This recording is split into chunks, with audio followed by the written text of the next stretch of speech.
the culture of hip hop was still so new that it wasn't even necessarily a viable income. And within a year, I was in New York signing a major record deal. Everlast from House of Pain, who made Jump Around. He told me, he says, we're in a very, very unique club. He says, we're in a club that have music that literally will never die. Yes, I'm a seasoned veteran, decorated, got the accolades, but in this food industry, I'm a novice. I'm completely blind. In the same way I fell in love with hip hop 35 years ago, I am in love with the food industry right now. I realized very early that my burger is not a mediocre album, right? My burger is actually should be at least a Grammy-nominated album, but it could actually win record of the fucking year.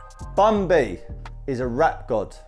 In 2000, he released a tune called Big Pimpin with Jay-Z. That same tune was nearly stopped by Tupac. Bun B lost his rap partner called Pimp C in 2007 and found himself in a dark place. Thankfully, he's bounced back. He's now working on his newest venture called Trill Burgers, which has just been voted by Good Morning America as the best burger in the United States of America. Share this episode. What a man, what an entrepreneur. Be happy and never content. Like a Dr. Dre beat, mixed with Remo, mixed with Jesus Christ. I love it. Right, ladies and gentlemen, welcome back to the podcast, Steve Asali's Study. Man, I've got a huge guest in front of me right now. Actor, or should I say rapper first, in actor. And most importantly, entrepreneur. So, Mr. Bun B, thank you very much for your time. Thank you very much for agreeing to come onto the podcast. And I tell you what, it was an absolute honor and pleasure to meet you at the Gumball Rally. Thank you, Stephen, man. Likewise, I'm really excited to have this conversation today because, you know, I've done Gumball. You know, this was my 9th rally, and the only thing that's wrong with Gumball is that you don't get to see Gumballers after the rally. Like, we work very hard to try to stay connected with each other because you meet people, you have this shared life experience that very few people could fathom, much less relate to, right?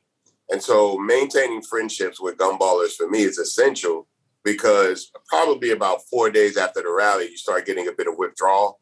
You're not on the highway anymore. You're not stopping at gas stations and seeing guys from all over the country. You're not running in random bars and pubs and getting pissy for no reason. You know, it's just a way of, it's such a release, right? And it's a shared relief. It's a group experience. Like, Gumball is not just about you, or, you know, it's really about the conversations you have in the car, you know, the people you meet. Like, you'll be on Gumball for 3-4 days. You'll stop at a gas station and you'll see a car and a team and a couple of guys you haven't seen the whole week. Yeah. And you'll be like, man, nice Porsche. Where you guys from? Oh, we're from Berlin. We're team 84. But I mean, I haven't seen you guys all weekend. Yeah, we had car trouble earlier and it took a while to get going, but we're, you know, it's amazing what kind of extended brotherhood you gain by becoming a Gumballer. And so I savor opportunities like this to be able to extend the friendship of my fellow Gumballers like yourself. I'm really humbled, bro. And you've just put it so beautifully. I see the whole kind of doing the Gumball as an investment. I know it's going to sound very cliche, but your net worth is a reflection of your network. And I knew that doing this Gumball Rally, obviously I'm into my cars. Obviously I love to travel, but the most important thing is connecting with great people. People are high profile, people like yourself, but then there's the other side, which are a little bit, you know, people more kind of discreet, under the radar business people, and they've got also their own cool stories. And to having a diverse mix of just different people from different walks of life is such a powerful thing.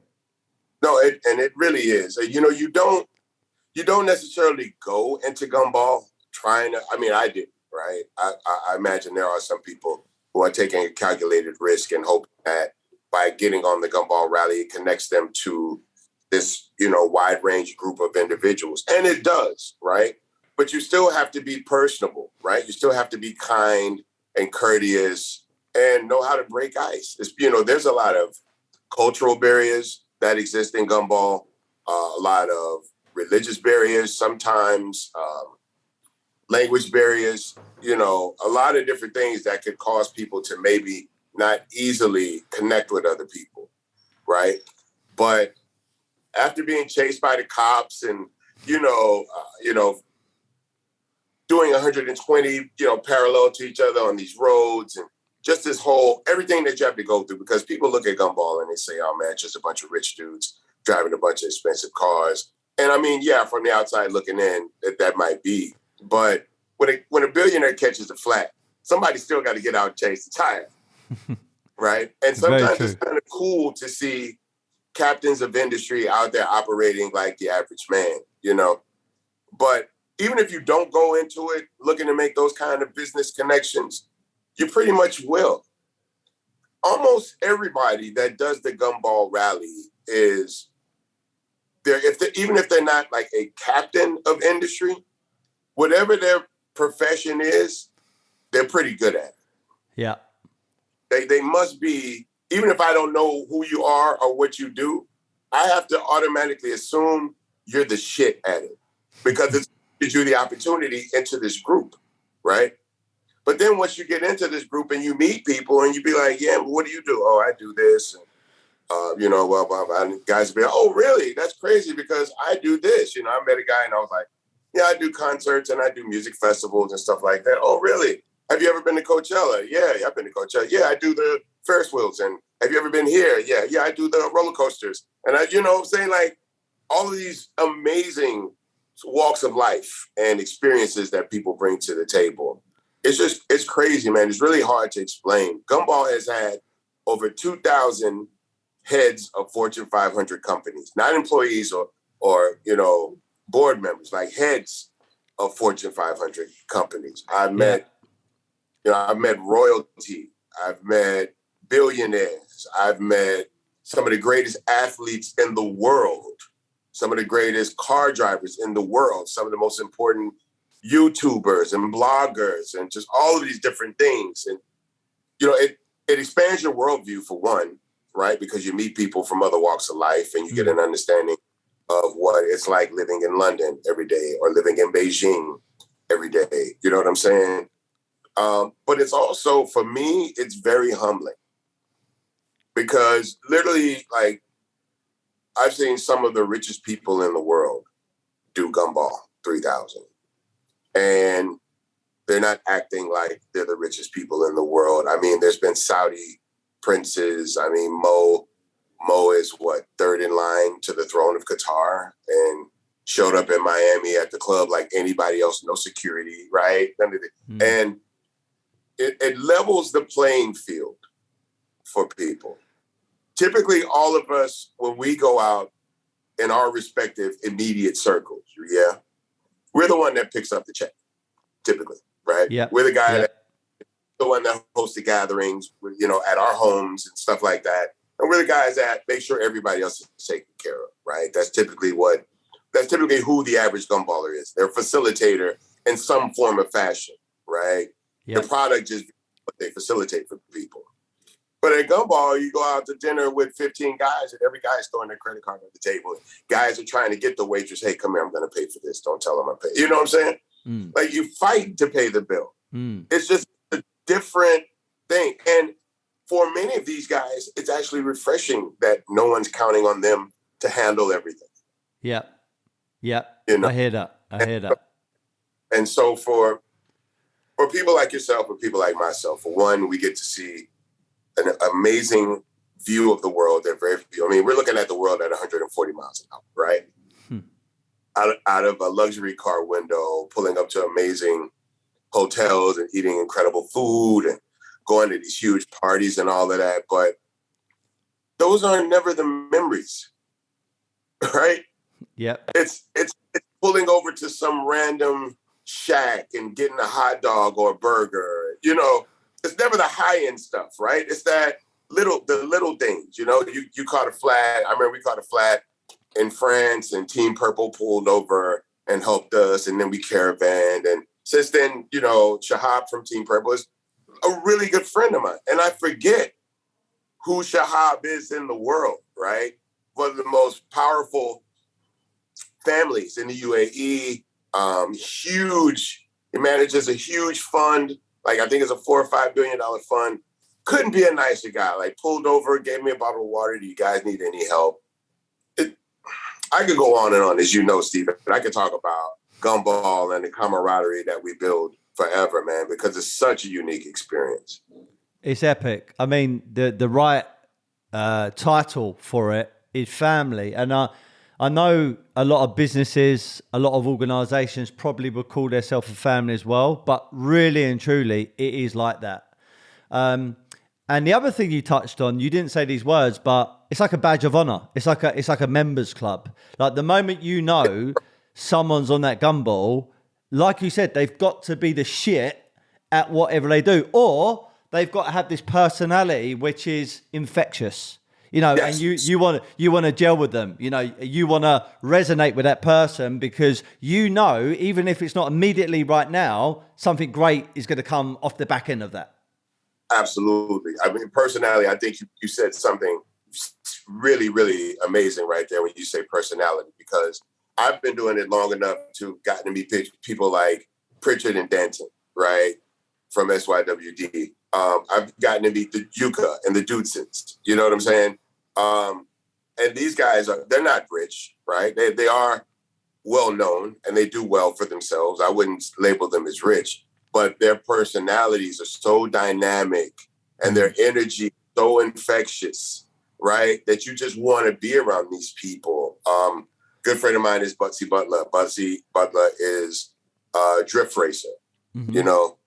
And I mean, he is the sweetest guy you could ever be around. He's just a beautiful human being. And just like you said, his energy is infectious. And when you see him, you already know you're going to have fun. I don't care if the car breaks down, which I've dealt with before. I don't care if, if somebody gets, a license taken. I've seen guys I saw Butsy get a DUI at 9 a.m, right? Right. Still drunk from the night before, right? All these kind of crazy things. But you're not, for one, you're never going to go through this stuff by yourself. And two, it just builds character and adds to the story. Like, hey, man, do you remember that time we almost went to jail in Helsinki? Oh, my God. Remember you almost got in a fight with the Russian bodyguard dude? That would have been terrible. That kind of stuff. You never.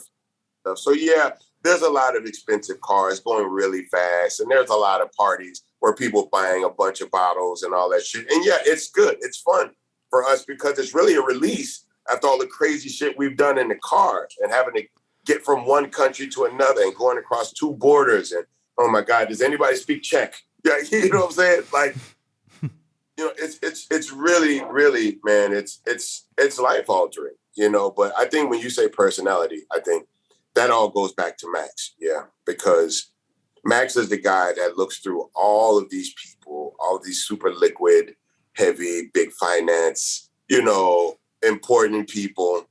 And Max can say, yeah, you have all of that, but you don't have the right character for this. You know what I'm saying? You're not really built for the group experience. Gumball is nothing without the group experience. Because anybody can get a car and drive, right? Yeah. But it's to come build these, like I said, I constantly go back to this being a shared experience, right? And it's a thing where it's like, we all win, like you said, you get a badge of honor. We all won the championship together. None of us play on the same team, but we always reunite every year. We come together and we hang out.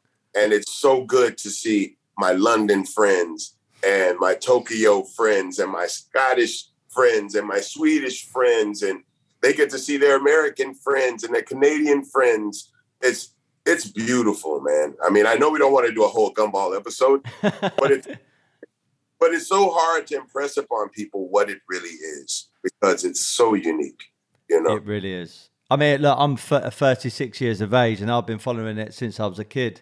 And to number one, first meet Max was like a fucking hell. Like I'm literally talking to this guy. He came on my podcast. He came to our art studio gallery. And then from there, it just made sense to go onto the Gumball and I was on it. And then I was like, wow, I'm doing it for real. And it was just so sick. And you said something earlier about breaking the ice with other Gumballers who are from different walks of life. Obviously, I've known you for many, many years. And the weird thing was, I first got a picture with you in Atlanta in a hotel, which is the photo I think I sent you to say, hey, can we do this podcast? But the weird thing for me, Bun B, was had like 1 hour sleep. I was on Inter Miami's football ground playing football. Had all the gumballers. We're obviously playing this charity match. I'm feeling rough, but I'm also feeling great because I've got all these indoor things. I've got all these great people around me. And I'm like passing the ball to you in this game. I'm like, what the fuck is going on? This is mental. Like I'm half hungover. I'm at David Beckham's Inter Miami Stadium, part of the gumball, part of this experience, and I'm passing the fucking ball to Bun fucking B. This is mental. I feel like I had died and gone to a bit of a fantasy world. I've been doing gumball since 2010. And when I got here, it was ridiculous. You know, it was London to New York. I broke my arm, you know, on the first rally. My co-pilot almost went to jail in Bangor, Maine at the Air Force Base as soon as we landed. All of this crazy stuff happening, getting a ticket in Vermont, almost going to jail in Vermont. And you get through it all and it's like, Jesus, did this shit really happen? And it happens so fast that you really don't even get a chance to absorb the moment. No, it's true. I remember we stopped in Verona at the house where Shakespeare wrote Romeo and Juliet, right? For lunch. For lunch. Some guys didn't even stop that day, right? And that's where we had lunch in the house where Shakespeare wrote Romeo and Juliet. And it's beautiful and beatific. And it's everything you would want this place to be. And they're going to get 30 minutes tops. Right? And you're trying to take it all in while you're sitting there eating buffet food. Right? Trying to figure out, okay, how much time do we have to get before we get to the hotel? And how much time will we have before dinner? And then you can't even grasp the totality of it in the moment sometimes, right? Now, I remember when we went to Niagara Falls, we literally paused to absorb it's huge. And there's all of these hundreds of thousands of gallons of water that are falling by the minute. And all we could think of is, one, what a beautiful world that we live in. Yeah. And then two, where the fuck is all the water coming from? You know what I'm saying? But I mean, it's little things like that, right? That, you know, you look back and you realize, wow, I smoked weed in the House of Parliament in Bucharest. You know what I mean? Budapest. You know what I'm saying? Yeah. So all of the crazy shenanigans and all of that kind of stuff, man, it doesn't even seem real when it's over, bro. When you go back and look at it, it's like, we really did that. Like, yeah, we actually fucking did. Like, I don't even know how to play soccer, and I was guarding like a Brazilian soccer player. I've never played like an actual game of soccer in my life, and I'm actually playing at a competitive level for like 5 minutes. It's fuck all, right? Charity shit. But then after the game, the guy was like, "Hey, look, you didn't let me score." You know, that's pretty much all you got to do, bro. You know, just stop me from scoring. You don't have to be pretty. You don't have to make these beautiful kicks and shit like that. He's like, just stop the man from scoring. That's all it is. And he said, you did a pretty good job. Yeah, man. Do you know what you thought? Like you said, at David Beckham's stadium. I know. With Ken Griffey. I'm playing soccer with Ken Griffey. Well, for me, you know, thankfully, since we've done that match, Sean Wright Phillips, who was obviously on our side, used to be a professional soccer player in the UK. I'm a Chelsea fan, right? So is Maximilian Cooper. And he was a part of that Chelsea squad, which was, you know, they were champions. So to be passing, there was another point when I was there, like I had a bit of like this epiphany kind of moment. It was like, I've just passed the ball to Sean Wright Phillips, who potentially might score a goal from it. And I was like, this is weird. And I'll tell you something else. I spoke to you for a very, very brief moment because I was trying one of your Trill Burgers, which we're going to get onto in a minute. And before that happened, we went in this NASCAR. I think we were done 3 or 4 laps round the circuit. I forgot the name of the stadium. What was the stadium called? Do you remember? That's it. And I was in line ready to get it done, and behind me was CeeLo Green, and I'm like, it's just casual. It's just like he's just there, and I'm chatting to him, and it was just a really weird thing. And I think you hit the nail on the head. When you reflect back, you look at the videos, you look at the photos, you have a few conversations. It was almost like, was that a very long drunk night out or experience where I've kind of forgot some of the stuff, and I have to pinch myself to actually remember that I was there and I was doing that kind of stuff. I remember at Talladega at the Speedway, Max had called me prior to the rally, and he was like, look, I need someone to feed the gumballers at Talladega Speedway. I don't want to just give them chicken tenders and pizza, typical Speedway raceway food. Can you bring your burgers to Talladega? Yes, I can. Like, it will not be easy, but yes, I can. And I would love to. I covered that whole expense out of pocket. Gumball didn't cover any of that for me. I was really excited just to be able to have an extended role in the rally. And I'm feeding everybody lunch, and people are loving the burgers. And a kid comes up to me. I call him a kid. He's probably 24, 25, right? And he's like, hey, man, I just got to tell you, your burger was amazing. Like, that's a really good burger. And I should know because, our family's Burger King. Shit. Fucking hell. You know what I'm saying? I'm like, what a compliment.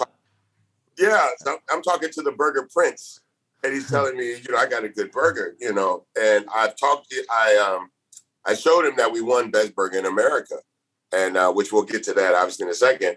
And he was like, hey, man, we got to talk. We've definitely got to talk. And I can only imagine the wealth of experience this kid just knows about the food industry, just growing up in it, you know? And so for me, and this is an important lesson for me and probably for your listeners, is that you never know who's wiser than you in the moment, right? Because the assumption would be that a 49-year-old man is smarter than a 25-year-old kid. Correct. But that's really a point of reference, right? Mm-hmm. And so, like, for me in my world and everything, yes, I'm a seasoned veteran, decorated, right? I've got the accolades, I've got, the reputation, all of that stuff. But in this food industry, I'm a novice. I'm completely blind, right? I don't know little. I know little to nothing about the restaurant industry. Thank God my partners do. But this is a very new road. It's a very new challenge for me. And in that world, this 25-year-old kid is my OG. This young man would literally be a big brother to me, helping me navigate this industry. And you got to be open, not just to change, life changes, but also dynamic changes, right? You got to be comfortable with having to transition from being the shit, you know what I'm saying, to having to shovel shit. You know what I'm saying? Sometimes when rebranding and repurposing and restructuring has to happen, right? Because what you've been doing, and you've been good at it, but you pretty much run the gamut, right? And you've hit the ceiling. You've hit the ceiling, and there's no more passion there, right? And you lose purpose there. And that's what's beautiful for me about the burgers, is that it's a new passion, and I found a way where my passion intersects with my purpose, and it's with these burgers. And it's in the same way I fell in love with hip hop 35 years ago, I am in love with the food industry right now. Well, you clearly got something there, bro. And look, I'm no Burger King or Burger Prince, but I turned over to become a pescatarian, vegetarian, pescatarian about almost 4 years ago. And I had one of your burgers, which was one of the plant-based ones, and I literally had to go back and say, are you sure this is not meat? Are you sure this is not meat? Because I get kind of worried at the moment because it was so convincing and it was epic. It was lovely. But unlike some of the other vegan stroke vegetarian pates that you eat into, you kind of feel it's artificial.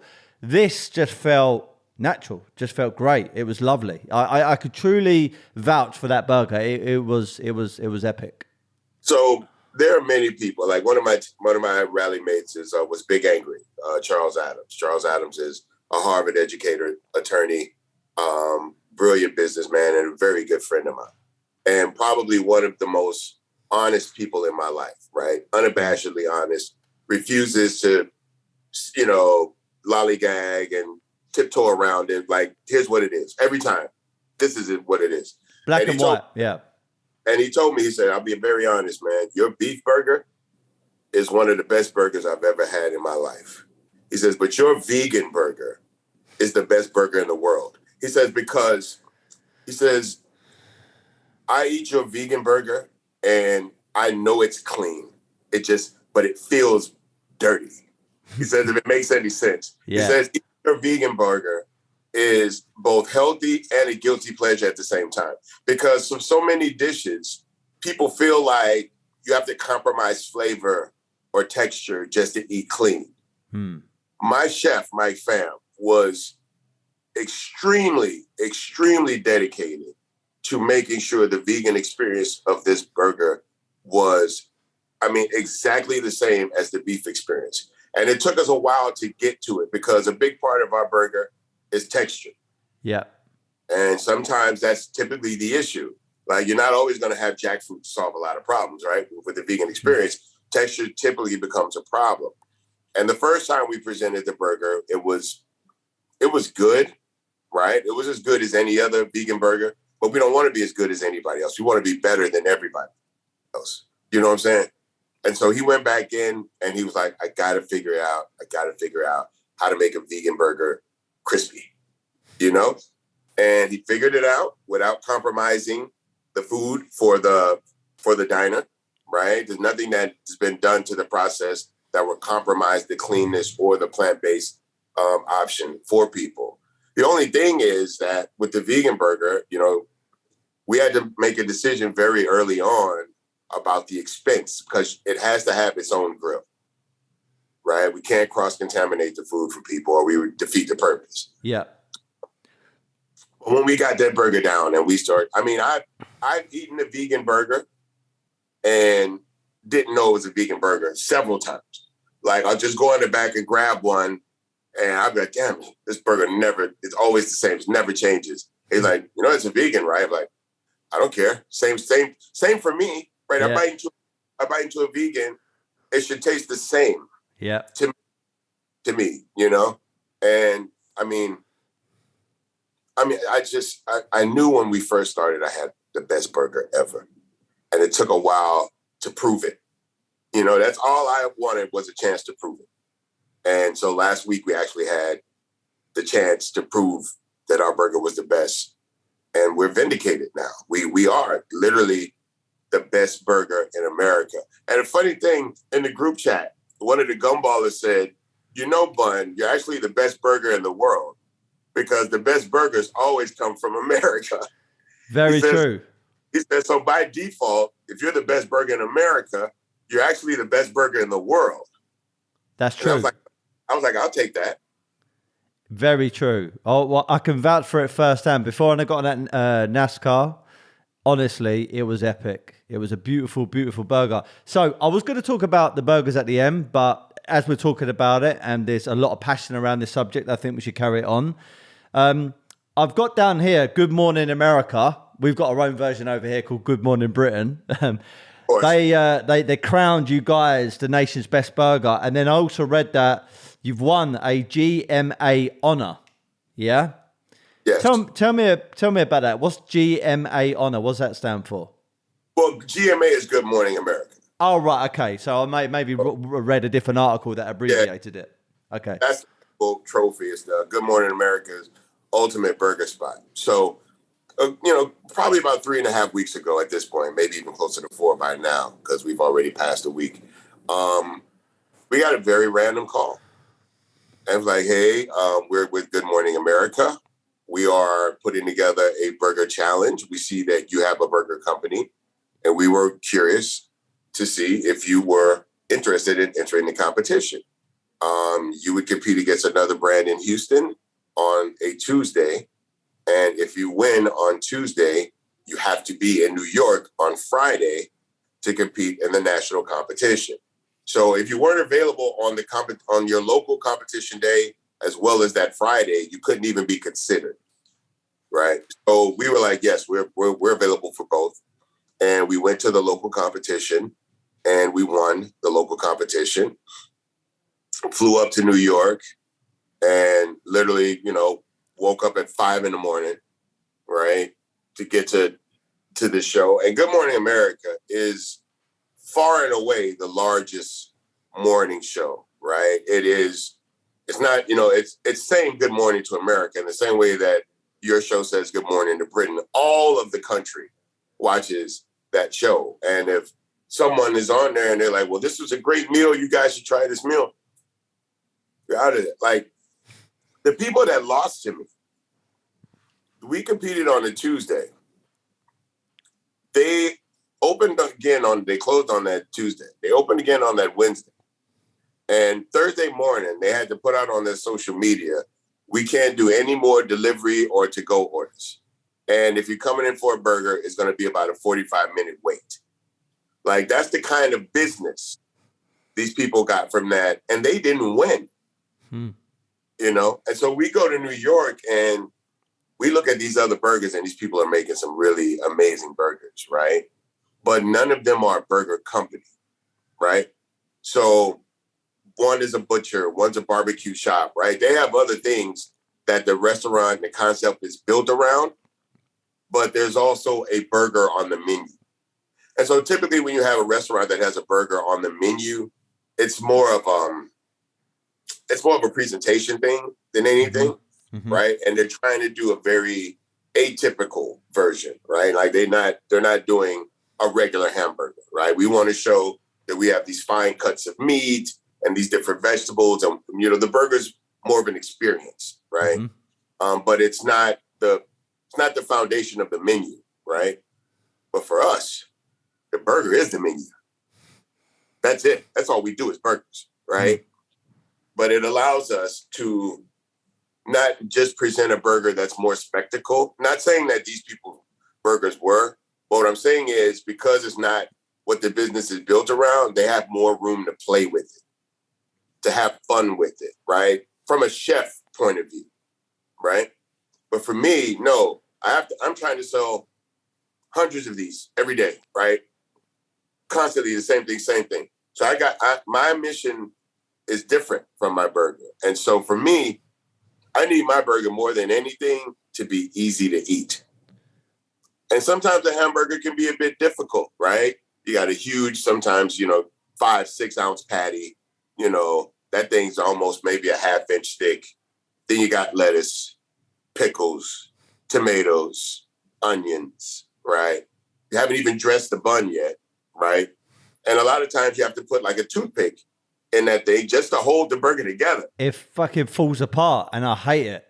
You know what I'm saying? Our burger is meant to be as soon as you get it, right? So it has to be easy for you to hold in the hand, easy to eat the food. You know what I'm saying? It shouldn't interrupt anything that you're doing. And it should be fulfilling, but not filling. Typically, when people eat fast food, you get sluggish after, right? You're weighed down. It doesn't really give you anything to go about your day with, right? Because you're weighed down because there's so much food you're eating. And it's because the patty is shit, right? That's why there is so much shit on a burger. Because they got to make up for the fact that a fast food patty isn't really flavorful. It really isn't good. I don't want to get into what a lot of these fast food patties really are. The more I learn about the food industry, the more my mind gets blown. But you don't have that problem with our patty. It's only 1/8 of an inch thick, right? I mean, 1/8 of a pound. So 2 patties, 1/4 pound burger, right? But very thin. And it's just the patties, the cheese, and the bun, 2 pickles, and a bit of Trill sauce, right? It is not like, it's not an overwhelming, and it shouldn't be. It should be something you can eat. Like, okay, that was great. Let's go. And I understand this because having done Gumball, like presenting this at Talladega, I got to make sure that after guys eat this burger and have fries, they're not in a fucking car like half asleep trying to get into Atlanta, right? Needing a Red Bull or a Monster Energy or something. No, that's not what I want people to do. I want people to have a meal that's unintrusive. It's satisfying, but it's unintrusive, right? It doesn't shift your whole day. You can have a Trill Burger for lunch, go back to work and still be productive, you know? And I think we got it, man. I think we really hit the nail on the head with this. And I just can't wait for more and more people to try this burger. I'd love to bring this burger to the Middle East for Gumball. I just, sourcing ground meat might be a bit different, and we'd have to try it and make sure the burger could still be up to its standards before we could present it to people. So I'm really ready for the world to try it. But for now, I just got to stay calm, relax, focus, do these festivals, these pop-ups, and make sure I get this Houston brick and mortar open as soon as possible. As we said about Gumball, equally, I feel like we could do a whole podcast just on the burgers. I literally do. You've got so much passion and so much knowledge now and so much drive. Something I picked up on in the segment before you started talking about specifically the burgers was your language. Earlier, I said about people's personalities being infectious, and I'm very, very sort of driven towards people that are champions. I perceive them as successful people, and that's typically their energy, how they hold themselves. But the most important thing is their language. And I picked up something. You said, yeah, my burger was good. It was like, as good as everybody else's, but I'm not here to be like everybody else's. I want it to be the best. Can I ask you a question? Like, where did you get that drive from? Was that something natural, something you had to develop? Like, where's that champion spirit come from?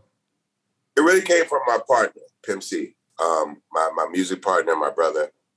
His drive, to be the best was something at a very young age I had never seen. I mean, this kid at 17 was absolutely locked in, absolutely determined. And that was the reason why, we were part of a collective of people, right? Maybe 12, 13 guys.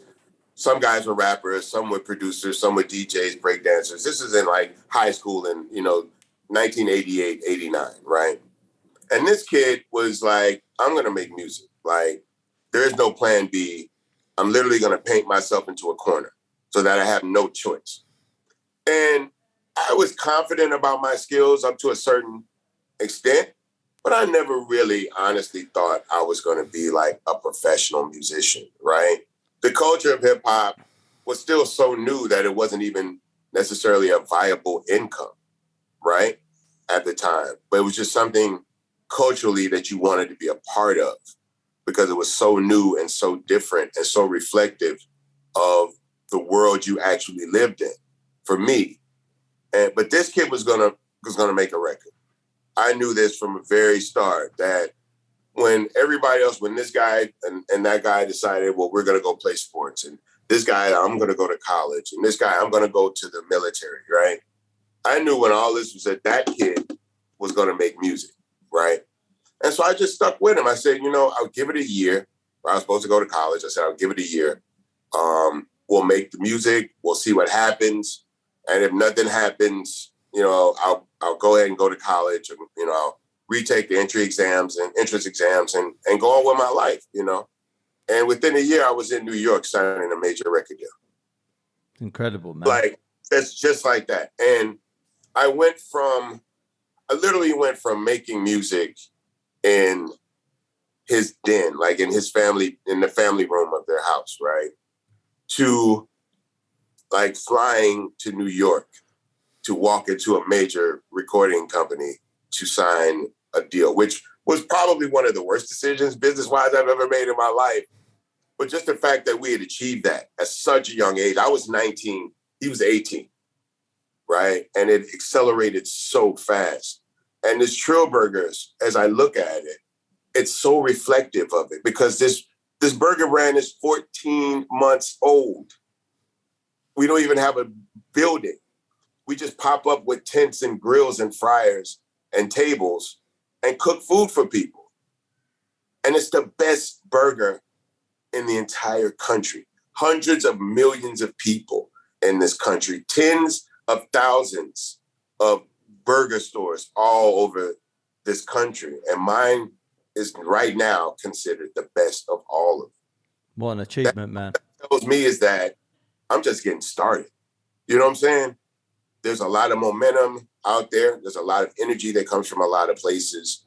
quite frankly, there's a lot of money being thrown at me right now. I'm not sure if you know who Tommy Mottola is. Not familiar. All right, Tommy Mottola was a major recording executive. He was Mariah Carey's first husband. Okay. This guy's super fucking rich, right? Super influential, super powerful guy.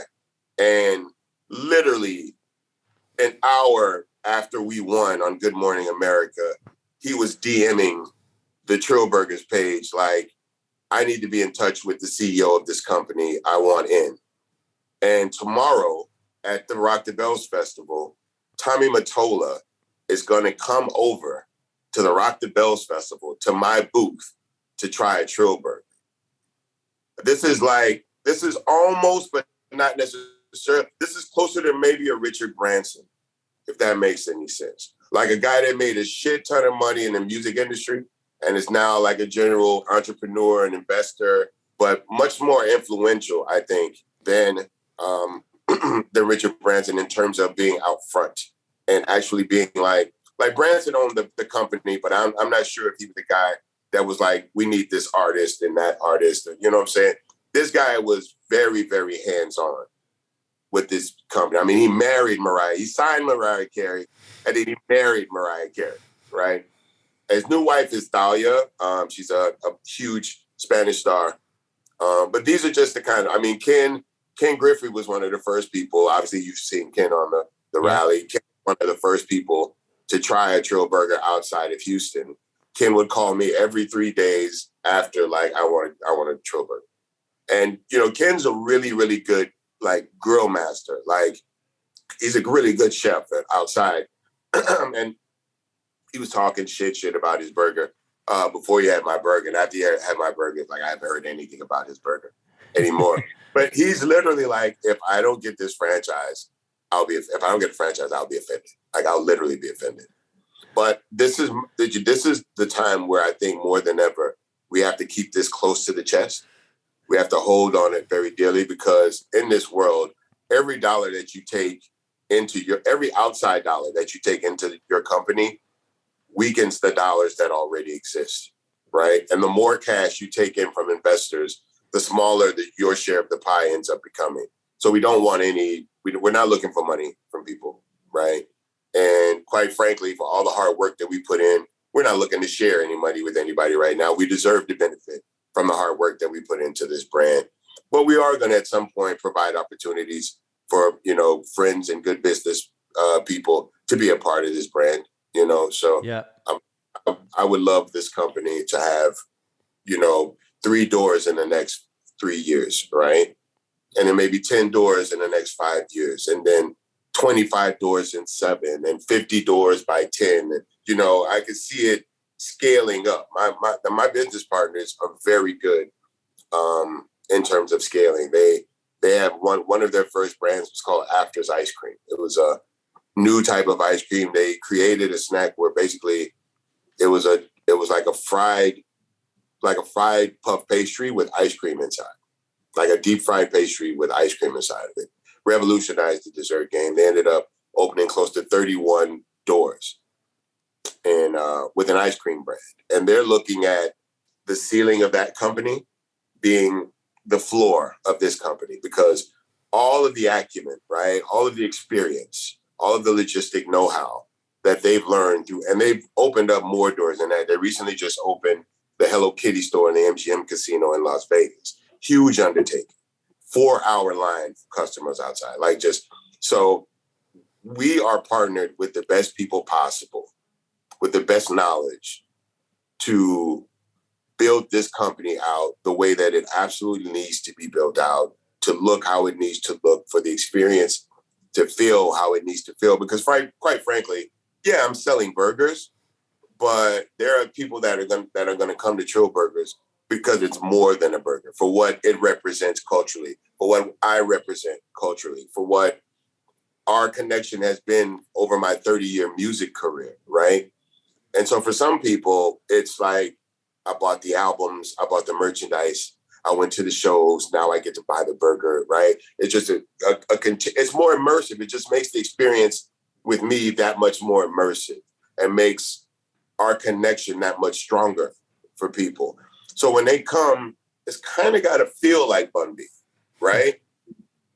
It's got to feel like, yeah, this is Bun B's place, right? Yeah, there's a lot of typical shit that I would see from Houston rap culture in here, but then, oh, look, he's got this Tristan Eaton mural on the wall, like with this guy who did this for Houston and that guy, and look at the rapping, and there's all this, like there's so many things that we're looking to do with this brand. And because of the fact that the food is so good, that like we can play with everything else.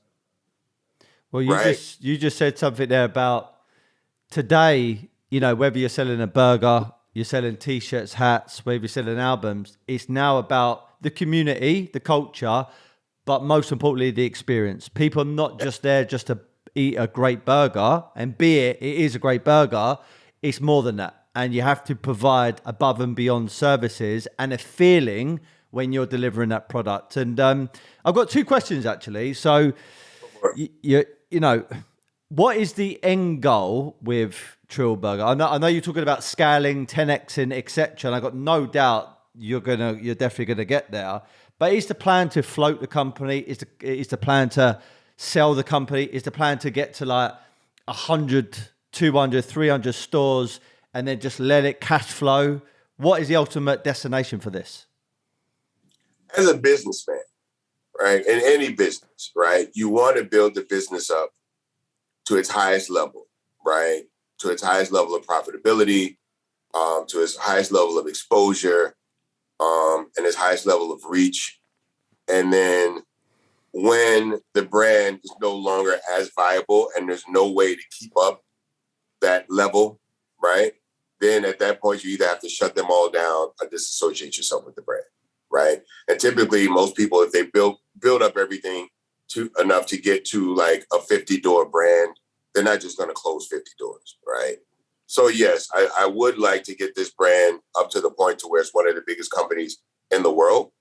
And then if someone thinks they can take it further than we can, I would love to hand them the keys, right? And then go back to another concept, because there's already different things I'm looking at right now. Like, you know, I look at my burger as an album, right? Now, I don't have any experience in the food industry, right? But I've got 30 years in the service industry, right? Providing a product for people, making sure that it's up to a high standard of quality, making sure and the difference in that is that I go from, like with the burger, like I sell you the burger, right?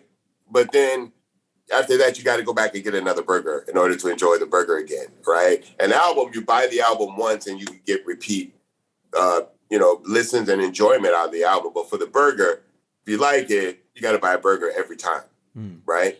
So it's literally like I got to put out an album every day, right? And it's got to be a really great album, right? Because in 2022, there are literally tens of thousands of songs just in the rap genre being released every week, if not every 4 days, right? Just all of these people, everybody believes they can rap. Some of it's good, some of it's trash. Some of it actually ends up becoming really prolific and helps to shift the culture and the dynamic of the way people interact in this world. Kanye West, right? And so I realized very early that my burger is not a mediocre album, right? My burger is actually should be at least a Grammy-nominated album, but it could actually win record of the fucking year, right? And so I've been out here, just as I would for an album, shaking hands and kissing babies and taking pictures and here's your burger and you look up and fuck, this is Bun B handing me my burger. Like all of that shit is designed to make people want what a Trill Burger gives to them. Not just to eat it, but the feeling of being able to walk up and get it and know you're supporting Bun B and that he put care into this. That, you know, I was doing an interview before this with Hot 97 and it was a radio station and it's a video interview. And the head of the host of the show, Ebro, was like, yo, look at his face right now. Right, because they were like, "Tell me about the burger," and I'm like, "Well, my burger it's American farm beef from Texas. It's Angus cow, right? It's two patties, two slices. Like I'm locked in. I'm not casual about this at all, right? Because I know for a fact that I'm a part of something that's going to change everything about my family. And many people would look back at my life and be like, what more can you do, right? Burgers. And it doesn't seem like a lot, right? Because typically your interaction with a burger is brief. It's not, no, a burger's about to be my entire fucking life. I look at this totally different. As soon as I ate it the second time, I knew we were building a company. We didn't just have a burger. I knew this was gonna be a living, breathing fucking thing, right? I didn't know how big it would go and how fast. But now with this competition, like all bets are off. You know, everything's on the table right now. We are full speed ahead. And I couldn't be more excited about the opportunities. I couldn't be more nervous about the fact that when you come into a space like this, with this type of energy and this type of potential, somebody's not gonna like it and appreciate it. And like literally the location we're looking for is right across the street from what has been all my life known as Texas's Burger. Like it's always been our choice. And I will never beat it completely because they're a 24-hour server. And I don't believe we're ever going to be a 24-hour brand, right?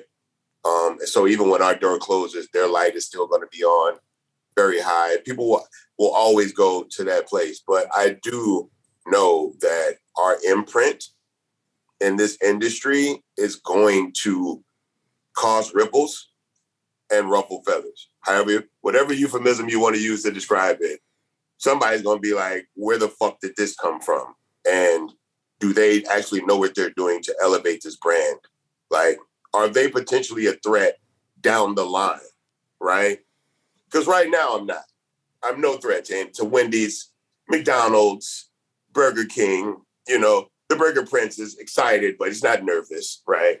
But I do think in 5 years, right, in the way we roll this thing out cautiously, carefully, and in the way that we should, I think, yeah, there may be cause for concern in the space because this brand elevates, right? So I'm telling everybody now, I'm not concerned with the guy that wants to put in 2 million or 5 million or 10 million.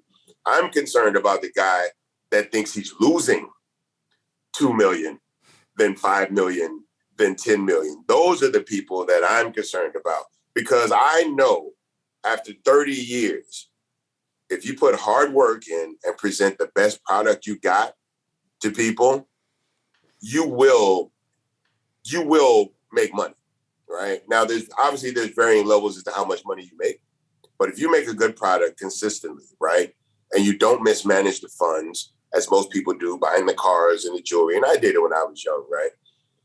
But those mistakes are not the mistakes we're going to make with Trill Burgers, right? And so, yeah, I think people are going to look and see, hey, these guys get it, right? Like, because we don't want any money. We don't need anybody to do what we want to do, right? So I'm not worried about the people that want to buy in. I'm worried about the people that are like, we're going to have to buy them out. You know, I'm trying to create something that's from a brick and mortar food line service standpoint. I want my burgers to be able to come off the grill and get in people's hands as quickly and as freshly as, say, an In-N-Out burger would be. Yeah. But I don't know if you've ever had Chick-fil-A. In America, it's a chicken brand here. But what makes Chick-fil-A stand out is that no matter what location you go to in America, you pull up and someone is smiling at you, right? And they are it's literally the single most courteous brand in America. And that's what they're known for. And everybody's like, why the fuck are these people so goddamn happy all the time at Chick-fil-A? And there's a secret as to why that is. And I won't talk about it. They built the brand. If they want to tell people how they did it, that's fine. I kind of figured it out and I've talked to people. But there's service, right? I don't even know if there's a number 2 in terms of service. I mean, because they're as pleasant as you could possibly be. And I live in Houston. I go get it at 3 o'clock in the afternoon, where it's literally 99 degrees with 85% humidity and the heat index at 108 degrees Fahrenheit. I'm not sure what that is Celsius, but it's pretty fucking hot for us, right? And they're sweating balls out there, right? Couldn't be more miserable. And they're still fucking smiling every time you go, right? That's what I want my experience for people to be. I don't give a fuck if it's torrential rain, like whatever it is. If you work for Trill Burgers, if you got up and you got dressed, there's a responsibility that comes with it, putting that uniform on. And that's why I show up everywhere. And that's why I do what I do. Like when the line gets long, I get the tray of water and walk the crowd, right? I'm boxing food, right? I'm customer service, front of house, back of house. I bust tables when we do pop-ups and at a place of business. I'm busting tables, taking out the trash, all of this stuff. Because I don't expect anyone to work harder than me, but I do expect everyone to work as hard as me, right? Because it's just like Gumball. I don't call people employees. I don't call people staff, right? I call people family. Because this is a very young brand. And everybody that works for this company now has the potential to grow within this company, right? I want my first front of house registered people to be my first managers, to be my first regional managers, to be my regional trainers, right? Quality control people that can go in and tell people, look, this is not a burger. This is Bun B. This is him. This burger's him. And if he's in the front of house, he's kind, he's smiling, he's courteous, he's getting people food as quickly as possible. You know what I'm saying? And you better fucking do it too. You know what I'm saying? So I'm a kind guy. I'm a pretty kind guy to people, right? I understand that for some people, meeting me is an experience. And I want that experience to be as pleasant as possible. Same thing goes for my burgers. And you know what? That's called integrity. You've got integrity towards your brand, your product, your service, your system. It's such a thing that can be overlooked by a lot of people, but it's the basics again. And what I love about what you were saying about, becoming a threat, not in a malicious way, but just having a market share, is very, very similar to Facebook, right? They saw Instagram, becoming bigger and bigger and bigger. So when's the best time to kill a monster? Not when it's a monster, when it's a baby. They bought it out for $1 billion. They saw WhatsApp developing. They saw, you know what, we could use some of that data, some of that knowledge. Let's bring it in-house, 18 billion. And there's no doubt in my mind that you keep on doing what you're doing and, pushing the way you're pushing with that integrity, you're going to get there. You're going to get probably bought out or certainly a silly offer by one of these bigger players in the market. And look, I mean, if that's what happens, I think we did a really good job. I think we did a really good job. I mean, most businessmen will tell you that you want to build a business up to sell it at its most profitable right before it starts to wane, and then go and take that money and build another one, And if we could, just getting Trill Burgers up to that kind of a level is an accomplishment within itself, right? And this is the one for me out of everything I've done. And look, if I never sold a burger, right, I have an amazing legacy to look back on and reflect and be very proud of. But just the fact that I was open enough to change and opportunity and found something like this that could really, this burger could potentially make money that I'll never see and never spend, right? But could affect the trajectory of my bloodline for generations to come, right? I mean, who finds that at 49? That's mind-blowing. Right? Like years after you've already become somewhat accomplished, right? That you're still open to transitioning into new things, right? I could have very well said, man, this is a good burger. I don't really have time for this, for the food business, but let me know when y'all open up. I'll come eat this bitch, right? I could have been very blasé about the whole thing, right? But I in the same way that I knew Pimp C was going to be an artist, whether I was with him or not, I knew this burger was going to be a big deal, whether I was a part of it or not. So I'm just so glad that these guys thought enough of me to bring me into the situation, because I don't cook a burger. Well, I can cook a burger, right? And I will cook a burger. Like if Obama or somebody wants a Trill burger, I told DJ Khaled, I said, look, man, he's like, I got to try this burger. Every time I brought it to Miami, he was gone. He was traveling, recording, doing all the stuff. When I went for Rolling Loud, he was in Jamaica. You know what I'm saying? When I came for Art Basel, he was doing something. He's like, Bun, I'm home. I'm shooting videos. I will be here for a minute. The album release party is coming up. Like, I'm here. I'm like, look, if you're telling me you want me to come, I'll come to the house. I'll make the burgers for you and the wife and the kids. Like, I would love to do that for you. You know what I'm saying?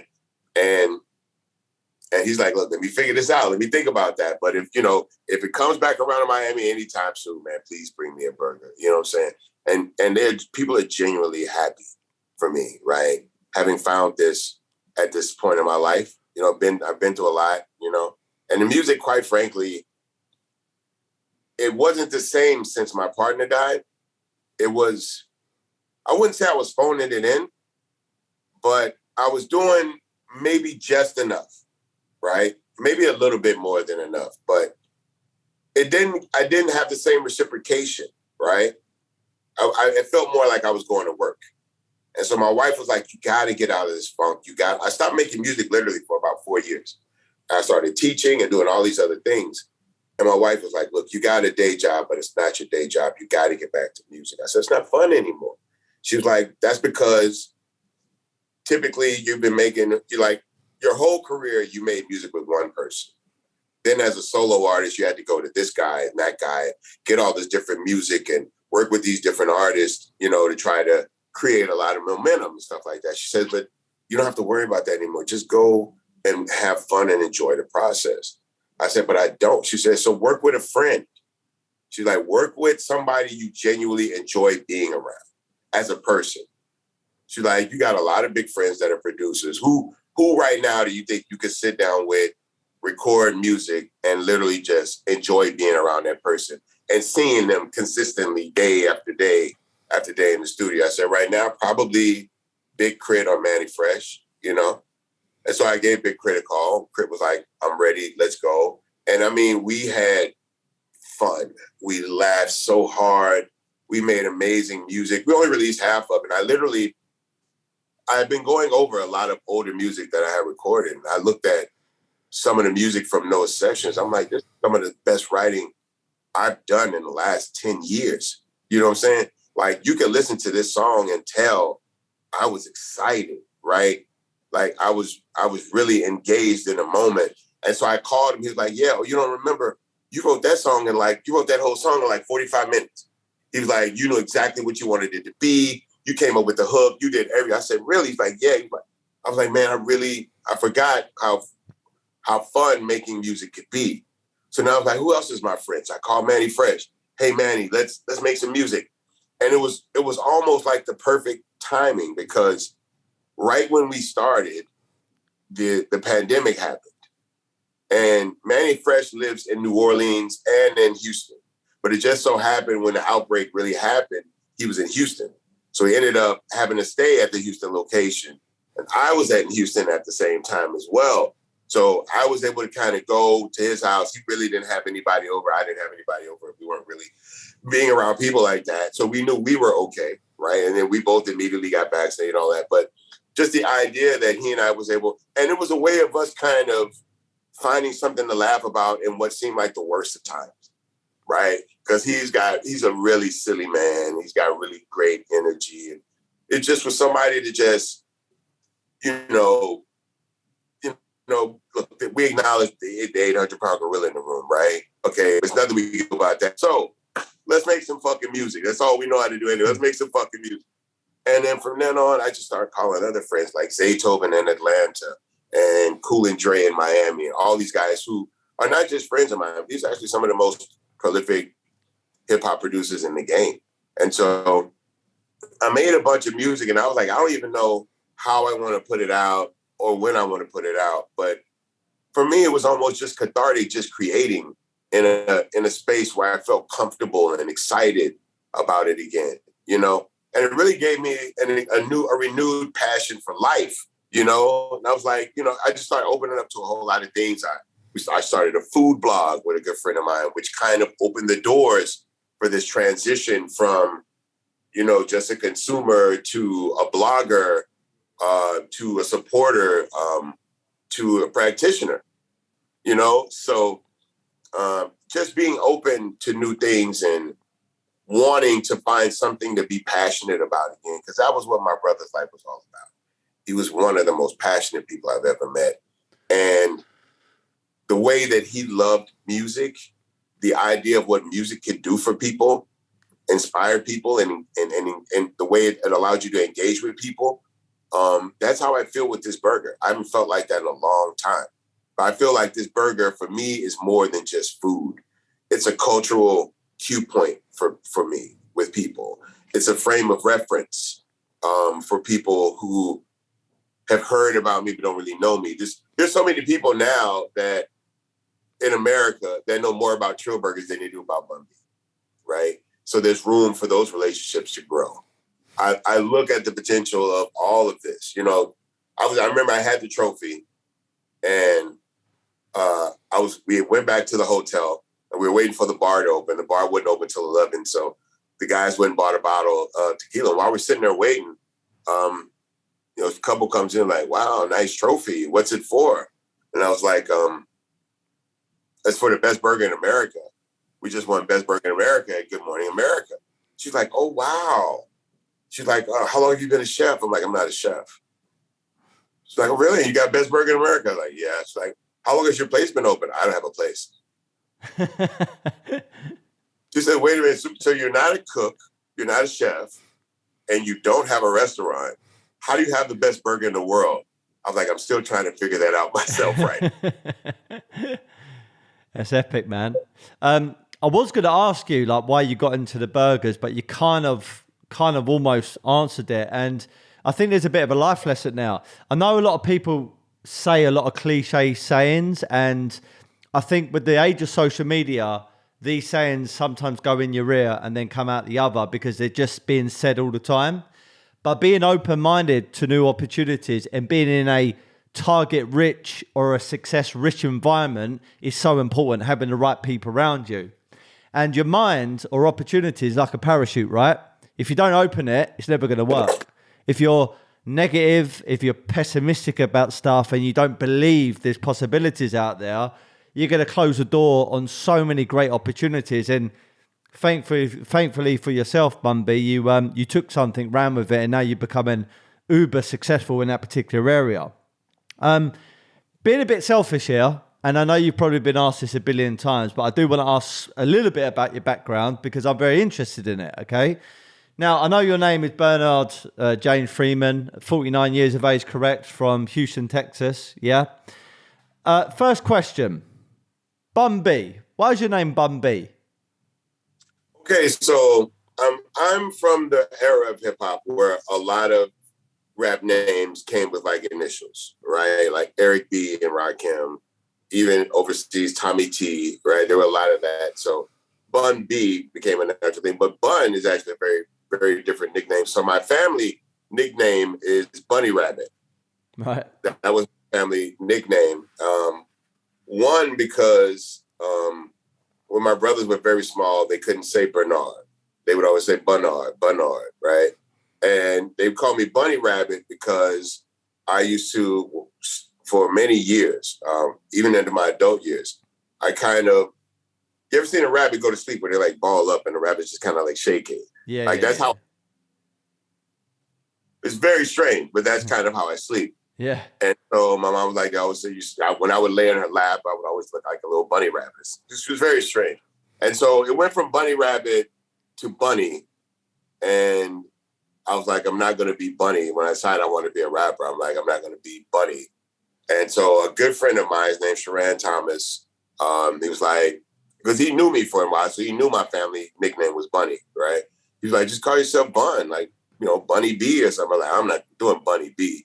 He was like, well, just do Bun B, you know? And I was like, Yeah, okay. You know, I didn't think a big deal of it because my first rap name was terrible. I was into comic books and stuff at a young age. And so my first rap name was Shadow Storm. Terrible rap name with even worse rhymes to go with it. This is a very, very young, very early version of Bun B. It was very, very misguided as to what I thought I was going to be or how I should be presenting myself. Once I kind of calmed down and like, you don't need to be a character, just be yourself. Try to be as much as yourself as possible. That way you don't have to wake up and put a costume on every day, you know? Yeah. And yeah, we took a lot more relaxed approach in terms of personality. And, you know, I never got into having a guy with a shit ton of jewelry. I've had some jewelry before, but there's always been people who've had more jewelry than me. And I've had some nice cars, but there's always been people with nicer cars than me. I wanted more of my character. And, you know, when you met me, I wanted the experience of how you enjoyed me, the person, not the artist and all the other shit that comes with it. And so, yeah, but getting back to your original point, yeah, Bun B was just a way of, like, thankfully not having to rap as Bunny or Bunny Rabbit, which nowadays actually would have been a pretty good rap name in hindsight. Yeah. But back then it wouldn't have. In the 80s, it wouldn't have worked. So, look, I've got only a very small notepad in front of me because I always make notes on my guests. I could have literally wrote like a whole book on you, you know, because there's so much to talk about. So I've taken the bits that I find really interesting. I want to dig deep on. I don't know how long you got, but I'm going to just try to make it condensed as possible. So obviously you're part of a group. There's other stuff you're a part of, but a group called UGK, Underground Kingz with a Z. You mentioned about your late rap partner, friend, brother, Chad Butler, aka Pimp C. And there's a couple of things here, and I believe whether they're negative things or positive things, these things shape you as an individual, shape your decisions, shape your personality, your character, and therefore your businesses later on in life. Maybe the stuff that you went through with Pimp C is actually one of the reasons why that Trill Burger is successful and is going to continue being successful later on because there's lessons. So look, the first thing that stood out for me is, not stood out, but I was reading about Pimp C and he actually got jailed in 2002 for an aggravated gun assault. The silver lining, it allowed you to go off and do your own albums. And I think in 2005, I got written down here, you started your first solo album called Trill. Obviously, I got the hat on here, which you gave to me in Toronto, thankfully in Canada, which you know I've been wearing a lot. Can you tell me a little bit more about that? Like, what was the aggravated gun assault all about? Do you remember it? And how was you feeling at that point? Yeah, I mean, it was an interaction in the mall with some people. Them kind of talking kind of crazy at him and getting aggressive and whatnot. And so he ended up pulling the gun. So he never hit anybody with a gun. He never pointed the gun at anybody. He never shot the gun. But he just let him know, hey, don't try nothing right now. You know what I'm saying? And so that's what ended up being the charge. And then he was out on bond and he had gotten probation for the charge and then violated probation. And that's why he ended up having to go to prison. And so when that happened, I was, you know, I really was like, well, I don't know how to do this by myself, right? He was the producer. This was more of his baby than my baby, right? And, but I was like, really, the only way I can kind of keep this thing going is if I do a solo album. Now, I didn't want to do a solo album. I didn't start as a solo artist, right? But I realized that I was going to have to do some kind of solo project to sustain this group's visibility and to hopefully keep his name going so that when he came home, there would still be viability for him as well. And so we started the Free Pimp C movement, and that was more a reflection of what Eminem was doing at the time. So Eminem and 50 Cent, Eminem had signed 50 Cent G Unit as a group. And one of the members of G Unit, Tony Yayo, had violated, and he ended up having to go to jail for a while. And so I remember them being, I think it might have been the MTV Awards, whatever. but they started going everywhere wearing free yayo, I right? remember that. Yeah, and so I was like, you know what? I'm going to do the same thing. So I started this free Pimp C campaign, and then other rappers started saying it in their songs and wearing T-shirts and this whole thing. And then I ended up, I was like, okay, well, I've got to make music now. Yeah, I've got to make an album now, you know, a whole project. And it was off-putting, again, because I had never been responsible for everything for an album, right? I typically was filling in pieces, right? He would come up with the music. Either he would come up with the chorus or I would come up with the chorus. We'd figure out the structure. You rap here, I rap there. We do this or whatever. But now I'm responsible for the music. I'm responsible for the chorus, the content, the subject matter, and every word almost, right? Unless I have a guest artist on the record. So there's a lot more responsibility that, quite frankly, I had never had to take on before. But it showed me another side of myself. It showed me that, you know, even at my worst of times and my lowest moments, that I'm more than capable of rising to the moment, right? And so, but what I didn't realize is that all of this was really a test drive, right?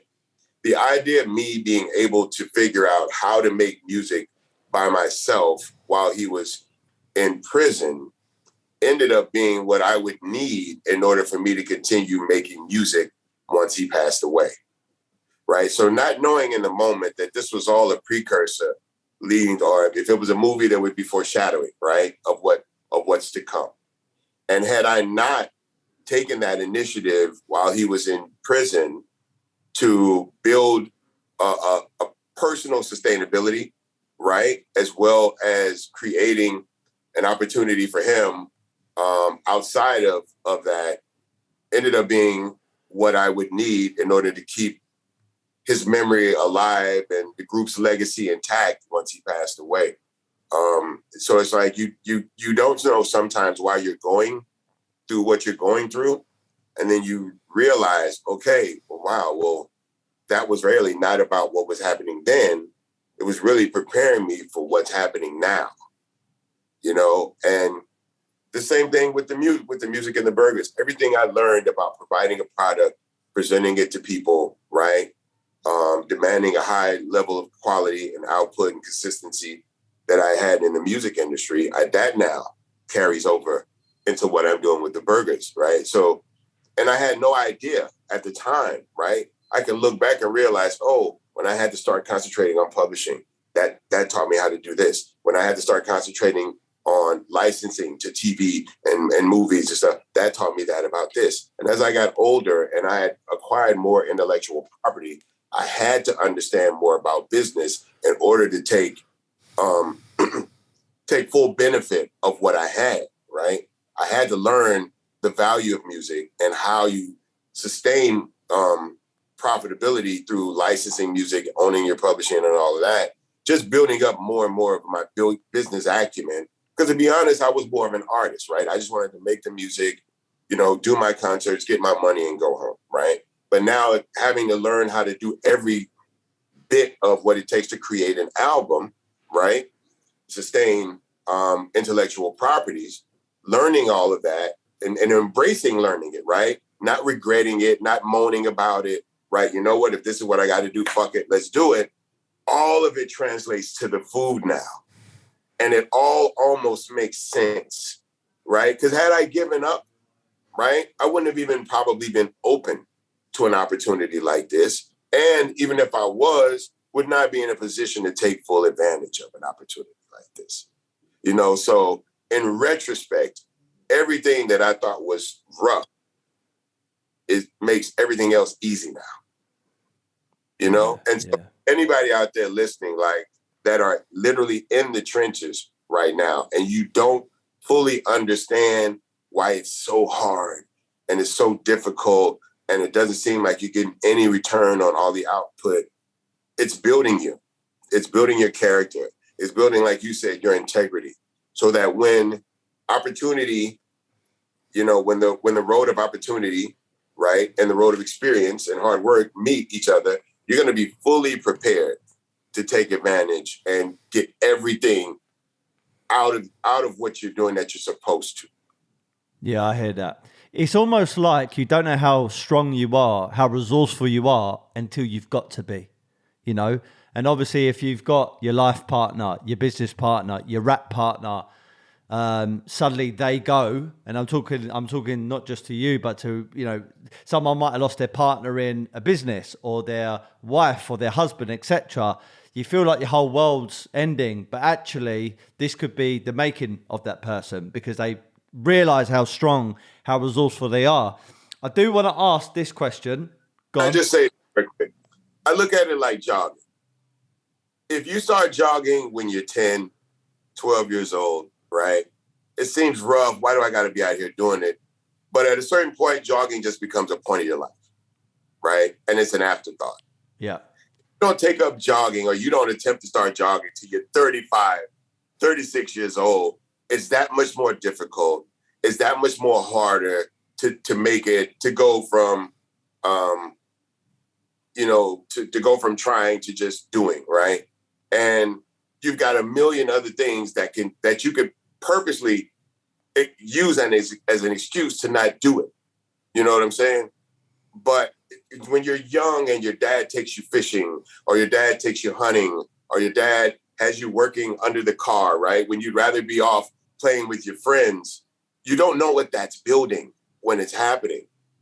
And then you get older, right?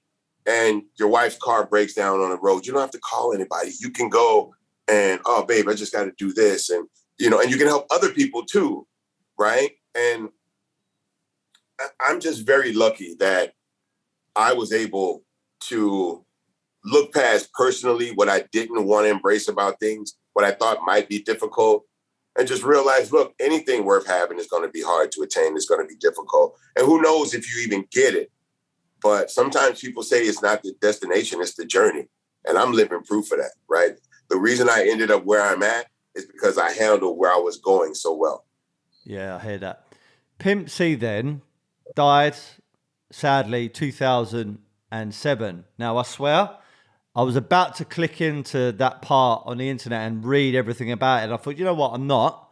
I'm actually going to just ask, you know, point blank, like, how did he die? Because I didn't want to have knowledge about it and then ask you. I wanted just to hear it from the raw truth. Like, how did he die? And how did you feel when you found out or got that call? Well, I believe the autopsy said that it was complications from sleep apnea and drug usage combined, right? Which is a very sad thing because the sleep apnea I knew about, and he had been clean for a while after he came home. But we did have to fly, and he was a nervous flyer. So it started, I want to say, with maybe wine and so forth. And then I imagine it progressed further than that. But these were things that he wouldn't have wanted me to be aware of, quite frankly, because there were lifestyle choices that he embraced that I did not. So we didn't necessarily have the same personal social circles because we did different drugs. And so, yeah, when he passed away, it was a lot. I went to a very deep depression. I was literally drinking maybe a fifth of liquor a day. I just really was feeling very sorry for myself. And my wife was like, look, you've got to get up. You've got to do something. I'm very lucky that I chose the woman I chose because I would not be here on this podcast right now. I can definitely tell you. Having someone not only to go through the things that I've gone through with, but also someone that can keep you encouraged through those moments and who's not necessarily looking for a way out, all right, or back out of the responsibility that we took as husband and wife to keep each other lifted up and supported. Man, I honestly don't know where I'd be right now. You know, that was literally one of the darkest moments of my life.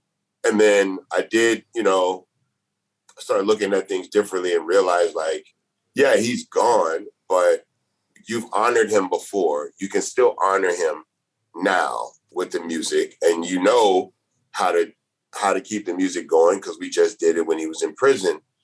And so things started to become a lot clearer. And I'm like, look, this is just where we are. We just have to be thankful that we have everything we need internally, right? Strength-wise, spiritually, what we need to move forward. And so we don't get stuck here. Because there was a moment I was stuck there, And I didn't think I had what it takes. And then I realized, looking back, I long had what it takes to make it. You just have to want to make it, because people lose people and they grieve differently. And if you allow someone to just lay in a bed and sleep all day, they will. They definitely will. You got to get yourself up out of that bed at some point and get back out into the world. And my wife was a huge part of me getting back to life and, reinserting myself into making music and all that stuff. And I am eternally grateful for her for that.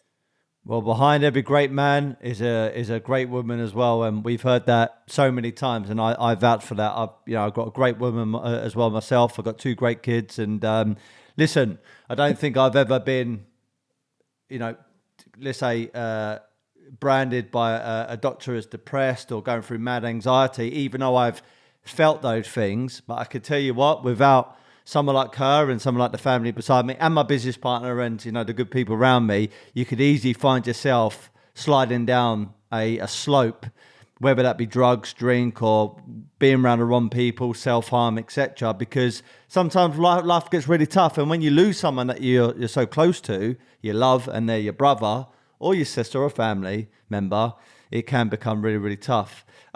There's just a couple more things I want to ask you, Bun B, okay? Because I know we've spent a lot of time together. I done jumped on at 11 o'clock, so we got 8 minutes. 8 minutes, okay. So look, it's long-winded. That's the thing with me. I'm very long-winded, Steve. So you ask me a question and I talk for 8 You know what I'm saying? Right, I'm going to condense this then, okay? So, obviously, you've had your own albums, Trill, Trill OG, the Epilogue. I'm very bad at pronouncing words. Return of the Trill, which is the more recent one, 2017. Obviously, you've been a part of loads of films, Ghetto Stories, Video Girl, Something for Nothing, The Art of Rap. But the thing I want to ask you about, because I actually watched you do it, and I know you probably get asked this all the time, in Nashville, I saw you perform Big Pimpin', yeah? Now, obviously, that is a track with Jay-Z and you, GK. Obviously, you had the bigger part out of both of you on that album in regards to you and Pimp C. 2 things. Is it true that Pimp C said that Tupac nearly stopped him from doing that particular record? And the second thing is, how did this come around? Like this major tune for not only you, but also Jay-Z, let's have it right. How did this all come about? All right, so Jay-Z had been introduced to UGK by a big DJ in New York named Clark Kent. I introduced him to the music. And he was like, I like these guys. I want to work with these guys. And so initially, Jay-Z had called us once before to do a song. He wanted Pimp C to be on a song that he was doing with Too Short. But this was in the middle of the East Coast, West Coast beat. Pimp C had just bought a brand new house, a studio in Georgia. And he was like, we can do the record. Just, if you come down to my house, we can record it at the house. And Jay-Z's like, well, I'm not leaving New York right now. Pimp C's, well, I'm not leaving here right now, so I guess we're not going to do the record. The record never happened. Long story short, the call comes back around. I got this record. I want y'all to be on the record. Pimp was really adamant. He did not want to be on the record because the song, if you listen to Big Pimpin', it doesn't sound like anything in hip-hop before. Nothing really sounds like it after. It's a very, very specific type of song. And it didn't really lend itself to what we do sonically. Now, the content and the theme of it, Big Pimpin', that's our wheelhouse, right? That kind of music is our wheelhouse. But the tempo and everything was really off-putting. And so Pimp wasn't really interested in doing the song. I, on the other hand, realized this could be a very big opportunity. Jay-Z was the biggest deal in the world at that time. Kind of had to use a bit of reverse psychology to get him to do it. It's like, well, if you don't want to do it, fuck it, I'm not going to do it, and we just don't worry about it. He's like, no, if you want to do it, I ain't going to stop you from doing it, so I'll do it. But if you look at the song, he's barely on it, right? He got like maybe 30 seconds of rapping on it, whereas I think I have maybe a minute and 40, something like that, a minute and 30 seconds of rapping on it. But his verse ends up being the most memorable makes the biggest splash, all of that. That's just the nature to his character. But yeah, no, making this record and then releasing this record was a totally different thing because the momentum from the song, I mean, it happened so fast. We recorded it, and then literally like in January, I think the album very early in the year, or maybe later in the year, a prior year, the album comes out. And so in January, I know for a fact they were like, hey, we're going to probably do the song as maybe the third video, right? And so the first single was Jay-Z and Mariah Carey. And the record did not do well. It did not work for people. Nobody bought into it. I wouldn't say it flopped, but it didn't impact the market in the way they expected it to. So then it became, yeah, I think we're going to push this video up a little bit. Yeah, we're going to make this the next single. Yeah, Hype Williams going to do the video. And we're going to go to Trinidad and Tobago during Carnival to shoot the video. Oh, and MTV is going to shoot behind the video. I'm making the video, and this is going to be the first time a rap video has ever been on making the video. All of this, just a snowball effect, right? Oh, and the video's budgeted for $1 million. Like every day, the calls get crazier and crazier. And then this song and this video come out, and I'll be very honest, that was released in 2000. It is 2022. And you know, with Gumball, we have literally, like not figuratively, we've literally been all around the world, right? Every country you could think of, Gumball has been to. There are people who have done Gumball with North Korean passport stamps. Like, it's insane.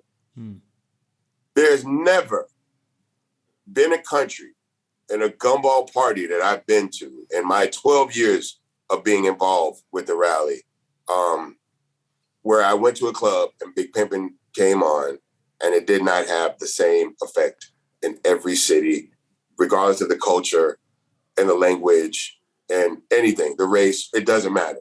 That song comes on 22 years later. It came on, I did it in Toronto, right? I did it in Nashville. Still to this day, you know. And Everlast from House of Pain, who made Jump Around, right? He told me, he says, we're in a very, very unique club. He says, we're in a club of people, a group of people that have music that literally will never die. Like, you're going to be long gone, and Big Pimpin' will still exist, right? Maybe more nostalgically, right? And it'll maybe mark a time in the world. He says, but I made Jump Around 30 years ago. That motherfucker, I make more money now than I did when it was one of the biggest records in the world, right? Through licensing and all of that. He says, and that's where you're going to end up. He says, so he says, and you have two.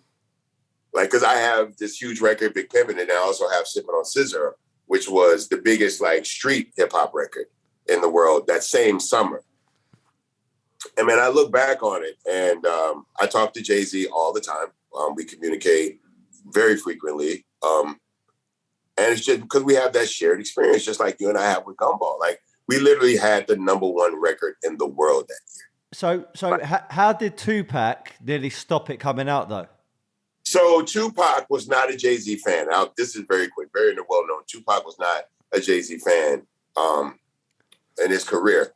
And when there was a West Coast, East Coast beef, he felt Jay-Z was part of the collective that were his enemy. Jay-Z was good friends with Biggie, who was Puffy's art, who Tupac felt betrayed him when he got shot. So everybody that's cool with Biggie, I don't fuck with none of them.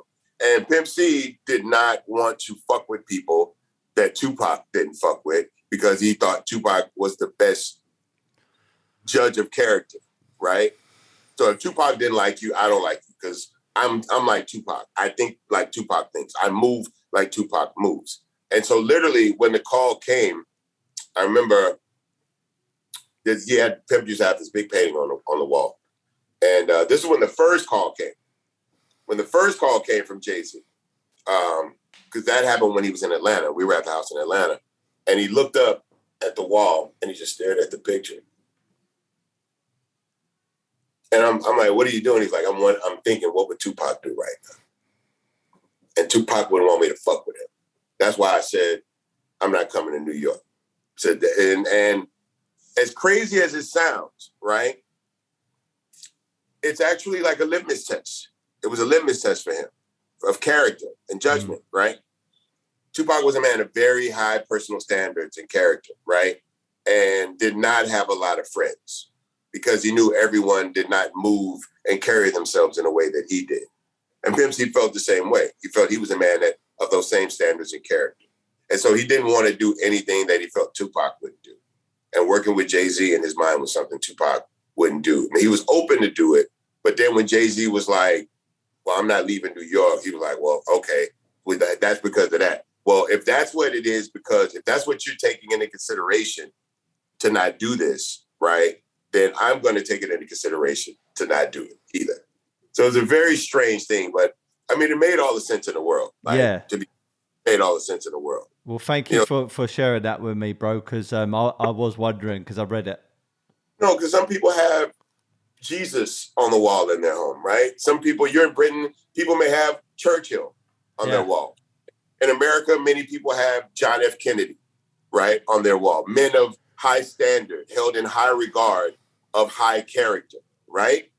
As a reminder of how to carry yourself in this world, you know? And for Pimp C, that was Tupac.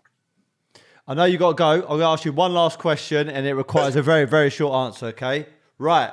When I first started my first brand when I was 24, 25 years of age, I come up with a mantra, and here goes the mantra. Be happy, never content.